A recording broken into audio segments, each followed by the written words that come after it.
SpectreVision Radio.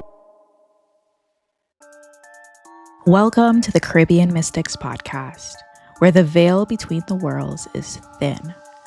I'm your host, Gabrielle. I explore the true supernatural stories born from our island's unique blend of mysticism, superstition, and lore. These are real accounts from real people, and the encounter you're about to hear might just be from your very own backyard.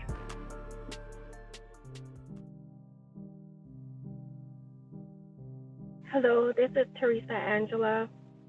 I am a native of St. Thomas, U.S. Virgin Islands, and this is another paranormal story. This takes place in St. Thomas in the French Village. It's in Frenchtown around October 1993. And so the backstory, I've recently moving back to St. Thomas. I was away at school for about a year.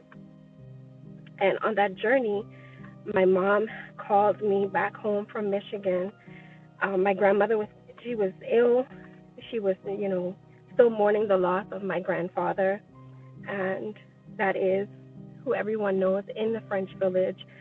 He's the legend of the sea, Gustave Kittel. The fish market is named after him. So he had passed in 1991. And so I'm back on the island, and I'm helping my mom to make sure that her meals are prepared and that her errands are being run. And not long after my return, my sister, who was living in Michigan at the time, she took ill as well. So my mom decided that she would have to leave the island to go help take care of her now. And so the plan was to sell our family home in the Corin Terrace area, and my mom didn't want me to stay in the home. She was like, you're young, and, you're just getting acclimated back to the island. I'm not going to leave these responsibilities on you with this house. I'm just going to close the house up and prepare it for sale. And I had to find some place to stay, and it wasn't easy. It was so short notice. And so at home, when you're apartment hunting, it's so different than how it is in the States. Back home, it's more like a word of mouth thing. So you just basically, you sit around, you talk a little bit about what's going on in your world, and you casually mention that you need a place to stay. And so people start putting feelers out for you. And that's exactly what happened. And I was kind of panicking because my mom needed me to find somewhere. She was ready to leave. And so we had a hit. Someone called and said they had a space, and it was going to be in Frenchtown. I really didn't want to live in Frenchtown because it's like living in an aquarium. You're living in a glass bowl. But I took the first thing that came on. So I found this place, and actually was a house that was being managed by a family friend. And she said it was furnished. I didn't have to do anything. I just needed to come in and check it out, clean it up, and I could assess the furniture that was already in there, but I really didn't need to bring anything but my clothes and myself. And things were moving so fast. I was so excited. I told my mom, hey, I did land a spot. She's quoting me, it's only $300. I feel kind of guilty because it's a really cute space. I'm going to just give her $350 and call it a day. So I got there and cleaning up, looking around at, what this new space, what it could be. It was dated. The furniture was gorgeous, but everything else, all the other elements in this space was very dated. And what I thought was even more strange was the kitchen. It was not attached to the house. It was in the yard, but it was separate from the main house. The windows did not have screens. The windows would just pop out shutters. It was literally an old-time French house. And I didn't know how I felt about that space. Everything was strange. It was not what I was used to, but it was very quirky. It had a lot of charm. And it sat in its own little yard. So I said, you know what? This could really work for me. It was just me. And so I went there and I did the first round of cleaning. I was checking corners. I was looking for cobwebs. I was making sure there was no lizards in the house. And I just felt like it was a space that I could really make my own. A little fabuloso, a little holy water. I could read the Bible in there just to clear the space out. And for $350 a month, I was like, wow, I really lucked out. And I was like, yes, this could do. And so the second time I went there was to actually move my things in. And I had boxes with shoes, some baskets with clothes, and I didn't have to have furniture, so it was going to be a very easy move. And on this particular weekend, I was like, yeah, this is it. I'm going to move myself. And the house itself, it just felt like it had its own aura. Back in those days, I didn't know enough about energy. Everything was still so very new to me about the spiritual world. I was such a newbie back then. But I could tell you that when I first walked into the space to move my things, the energy that day was different from the day when I went to do the cleaning. Everything felt thick. It felt heavy in there. Nothing about that day felt like welcome home. It was very odd. And so I'm moving these baskets of clothes in, and I had pictures and picture frames I wanted to put up.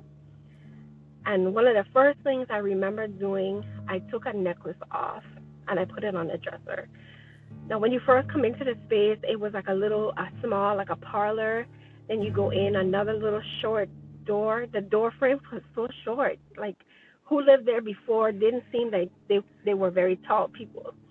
And I remember going into the bedroom, and the furniture in the bedroom, it was so eccentric. The four-poster bed, the dresser had a huge mirror. I mean, I really felt like I had landed. This was like a jackpot prize, because I didn't really have to do anything to this space just to make it mine. So I took my necklace off. Now, for the record, this necklace is my father's necklace. It's a gold chain, and it's a Catholic charm, and I swear by this charm. It's called a St. Benedict medal. And the back of this medal has an inscription. It has these 4 seals on it. And you wear it backwards, because the seal for this charm should be facing out. And this is the charm, or this is the relic that the Catholic Church uses in all of its exorcisms. It's what is embedded on the silver cross that's used in exorcisms. And so I took the necklace off. I didn't want to do too much. I didn't want to lose things while I was putting stuff up, and I was climbing and hanging stuff. So I just wanted to take this chain off, put it on the dresser, and then I just started unpacking my stuff, putting it in the drawers. And the feeling of being in, especially the bedroom, the energy in the bedroom was different than it was in the bathroom and in that sitting room, that front parlor room. Those rooms felt very bland and cold. But the bedroom, it was like that's where the action was. I started to unload and put my clothes in the drawer, and it seemed like now I'm paying attention, because I pack a drawer and then I move to the next one, and that drawer is now being spit out. And I was getting very frustrated. So I'm leaning on the dresser, and then I said, you know what, let me get up and push the dresser against the wall. Maybe it was on a part of the floor that was not balanced. So I get up and I push it. It couldn't go anymore. And I'm like, well, that doesn't make sense. So I sit on the floor, and now I'm like, you know what, I'm going to do this. So now I'm sitting in front of each drawer, so now it can't push the drawers out. And it didn't happen anymore. As I'm sitting there, so now it's time to get up, move, do the next drawer, and then I grabbed my hamper that had my shoes and my boxes. And I started to hear a very low growl that was coming from in the same room that I was, and I ignored it. because I'm like, well, maybe it's a cat or a dog outside, and the growl was getting louder. This growl was coming for sure from under the bed. I stood up and I wanted to just take off running, but my stuff is here, so I'm like, what am I gonna do? So then I just start grabbing my stuff. I put the clothes in back in out of the dresser, back into the basket, and I am really not wanting to be here. And I heard a really aggressive male voice, but I can hear it in my ears now. Like I have goosebumps replaying this. The voice was so mean and so harsh, and he was like, "Get out!" Like, how dare you be here? And he said it twice. And I don't know if the growl and the voice was coming from the same energy, but it felt just the same. I literally grabbed so many things and I was running through the yard with my stuff. When I got to the gate, I realized I left my dad's chain on the dresser, and I'm running back in there, and I can't remember if I saw this person in the mirror before I ran out or if it was when I went back to retrieve my necklace. But there was somebody in the mirror, and it was a thin framed, very pale woman. She like she could have looked like a French woman, but farther back in the lineage. She didn't look like my grandmother, like in that time frame. This was like someone way back in the timeline. She was wearing a long sleeved dress. It had buttons up to her neck. It had a blue bow on the front of this dress, and she looked so distraught. She was looking right at me, and I was just there to grab my dad's necklace and whatever I could grab out of there, and I ran through the gate, and I never went back there. And I told my mom, and my mom said, "Oh, this is a stressful time for you. Maybe it was just playing out in your mind, or maybe you were nervous because you were there, and you were alone. You didn't have anyone helping you. Maybe it was just a stress induced thing that happened." And I said, "No, I know what I saw. I know what I heard. I can't remember a time where I was ever that frightened again to this date. I never returned there. I never asked for my money back. So many years later, I was so young when this happened, and being now at the age that I am, I'm 52 now. I still think about this. I think of how I felt when I was in the space, but then I also go back to the time how excited I was that I was finally gonna be into, having my own space that I could stretch myself and grow. Now I've spoken to a relative of the woman that rented the home to me, and he said that there's definitely a huge backstory to that location, and that there was a couple that lived there, and that woman was never treated well. She had a hard life in that home. It's still there to my knowledge. Whenever I travel home, and if I'm driving through Frenchtown, I don't even look in that direction because I can still feel that energy in me. It was the most frightening thing that I have ever experienced.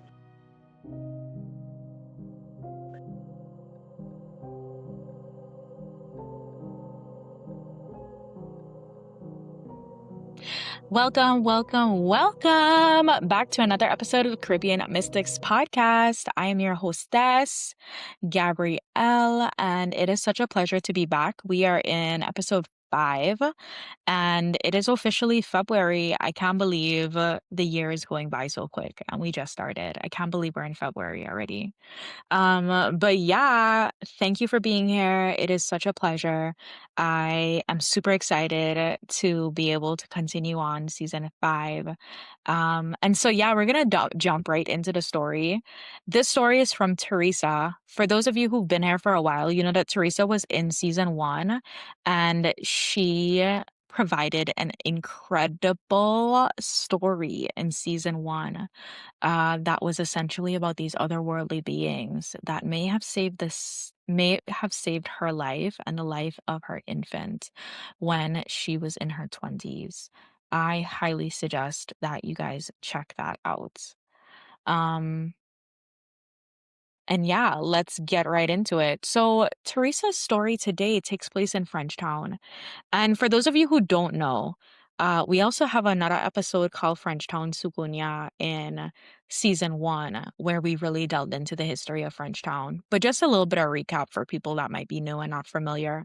Frenchtown is a very small community on the island of St. Thomas, and it at one point had a very large population of people called Frenchies, quote unquote.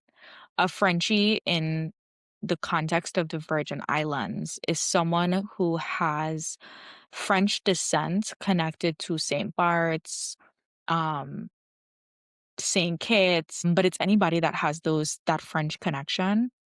And so they came from St. Bart's to St. Thomas specifically, and then some even went on to Puerto Rico.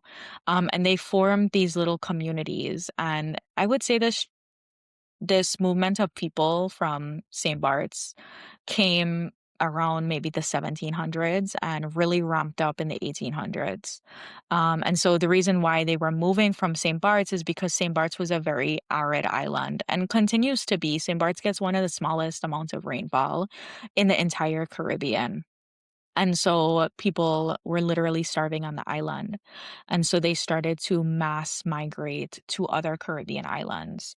Prior to St. Bart's, many of the people that landed there came from France, and they had desires to, I guess, set up trade, perhaps even engaged in the slave trade that was happening. But for whatever reason, they stumbled across an island that didn't have very good land, and the rainfall wasn't good. And so the people ended up just kind of struggling through. Some died, some relocated to other islands.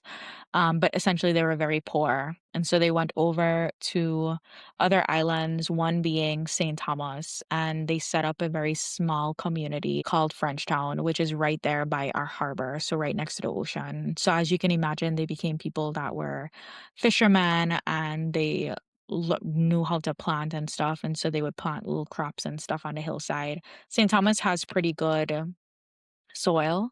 And so planting prospects were a lot higher than over in St. Bart's at that point in time.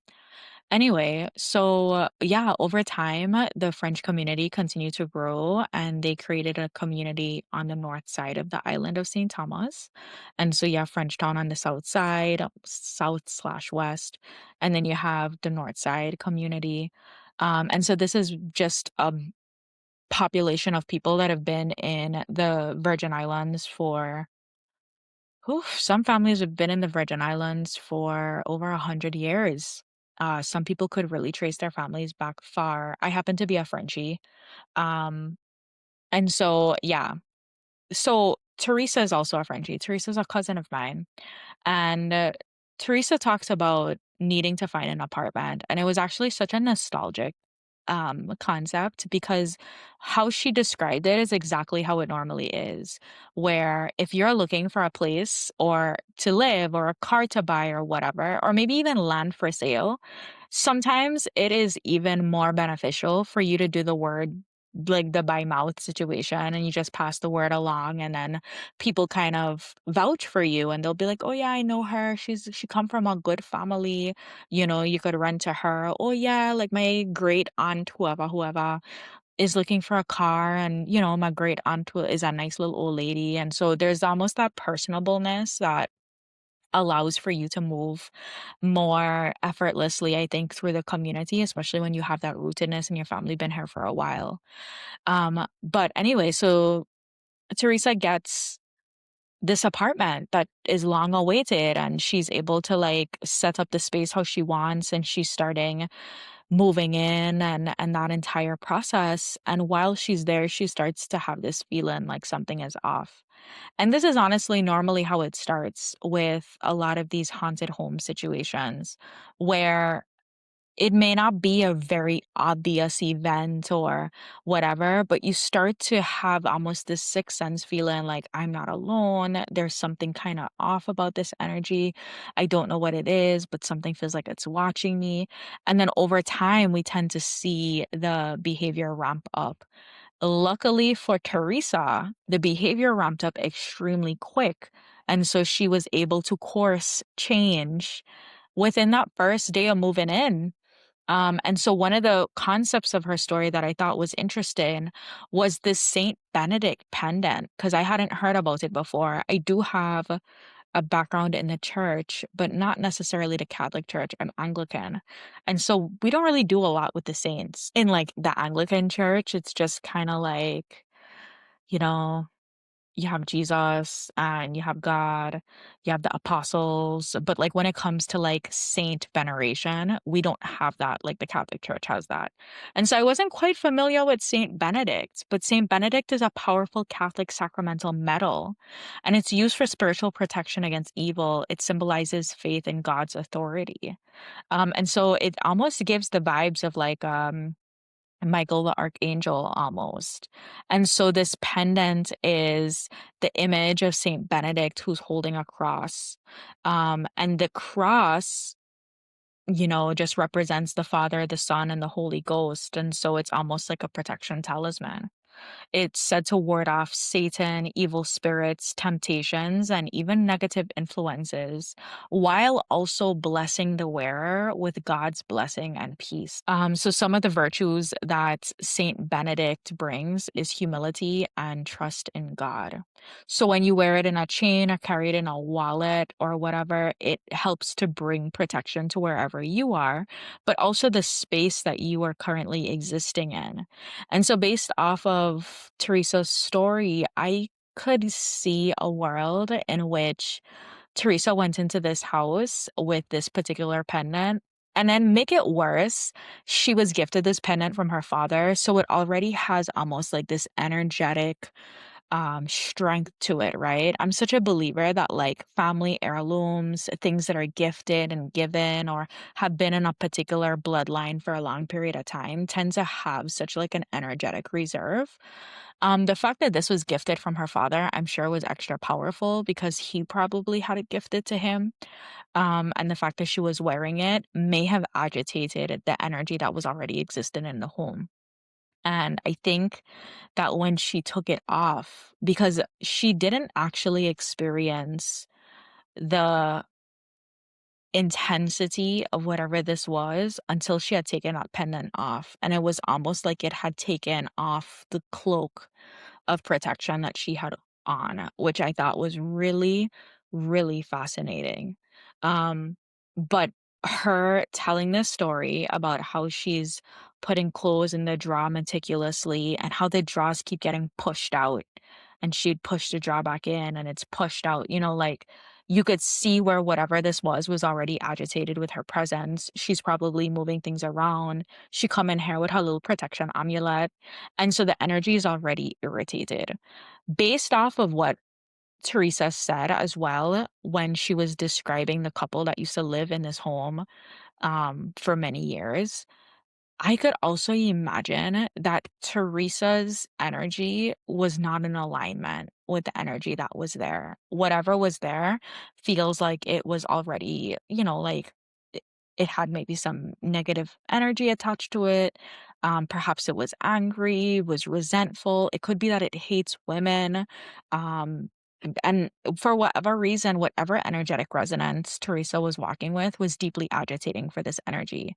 And I would not doubt that if Teresa was at a lower portion of her life, maybe she was depressed, maybe she was going through some sort of hard time, or maybe she, like had some sort of like grief or whatever, that energy may not have been so vocal about its contempt toward her because it would have had an energetic resonance with her. But it's her coming in young, full of life, optimistic, excited about this new beginning. And then with her protection charm around her neck, I could see how that could be very unsettling for that energy. And part of the reason why intuitively I wonder if this particular energy really had an issue with women is the way that she described how the homeowner treated his wife, and how the wife almost had an energy of unhappiness for much of her life.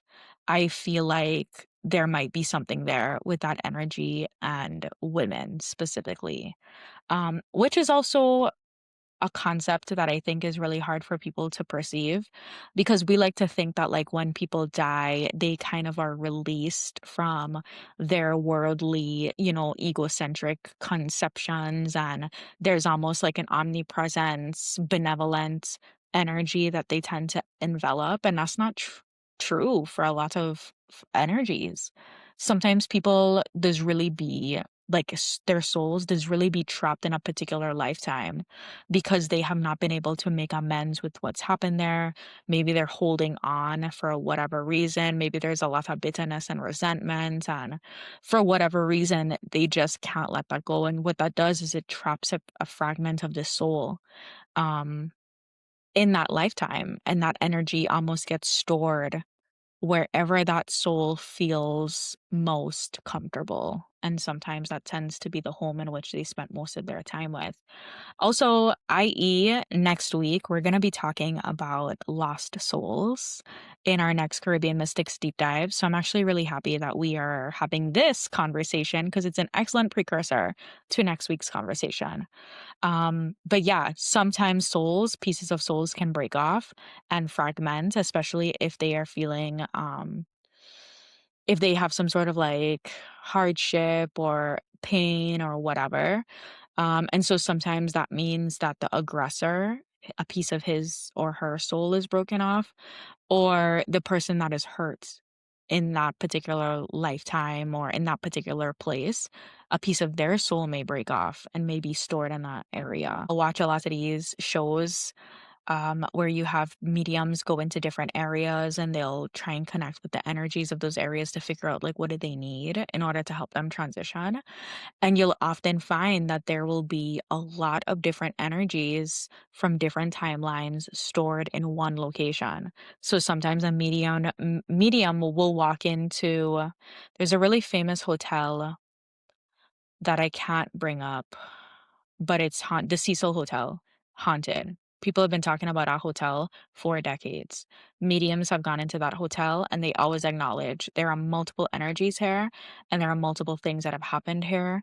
And there are a few different reasons why specific souls have elected for their energies to be stored in this particular location. Um, and sometimes they don't have to be negative. Like sometimes an energy may decide to be stored in an area where it felt the safest, or it had its happiest moments. And for a lot of energies, it may elect to be stored where the harm happened, right? Because that's kind of where you're going to be working through a lot of that pain and suffering is in the space in which it took place. And then she ran back into her house, which I think is really incredible, to go get this pendant that she had left. And she left and she never went back to this house again. And toward the end of the story, she talks about how, she can't even look in the direction of that apartment when she comes back home because it just stirs up so much emotional memory there for her.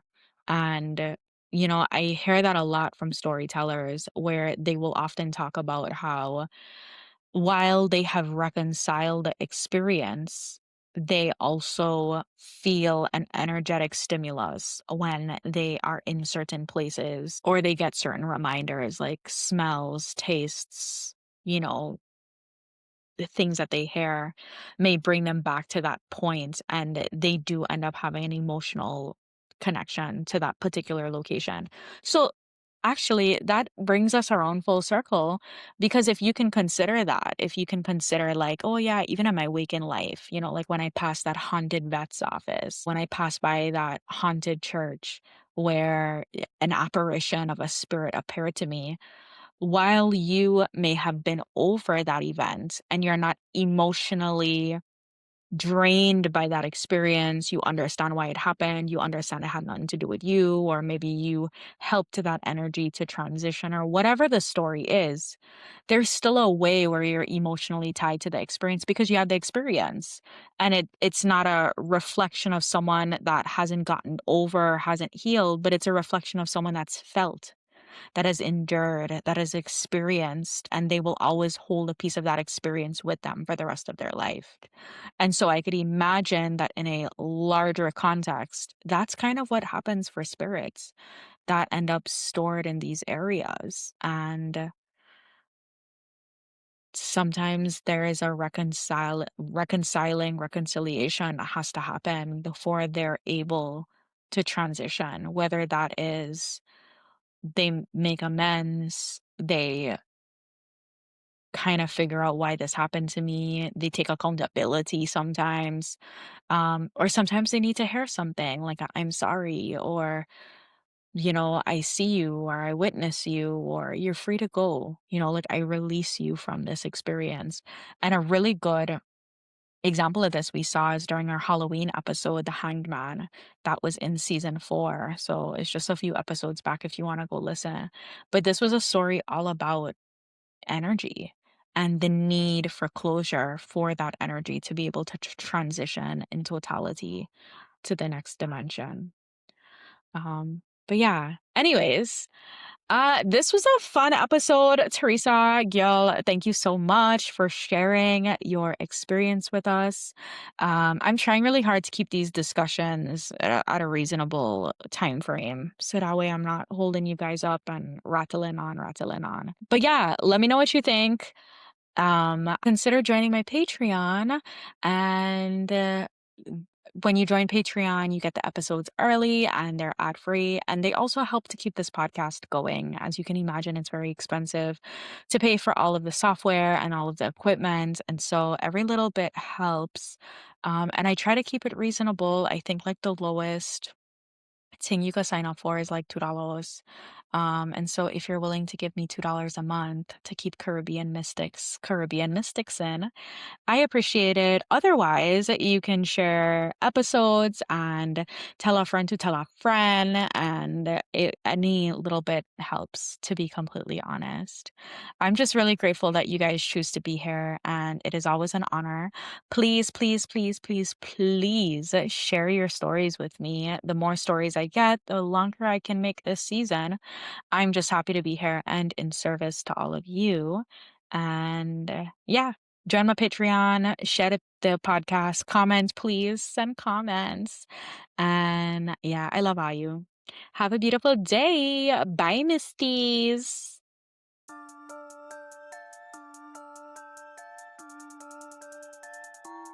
Thank you for listening to the Caribbean Mystics podcast. If this story resonated with you, please share it with someone. And to make sure that you never miss a tale, follow or subscribe wherever you listen. We are always seeking true stories.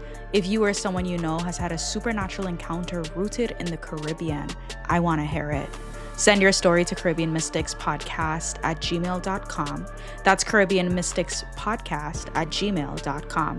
For links and resources from today's episode, check the show notes. The Caribbean Mystics Podcast, Season 5, is written, produced, and hosted by me, Gabrielle Carrard.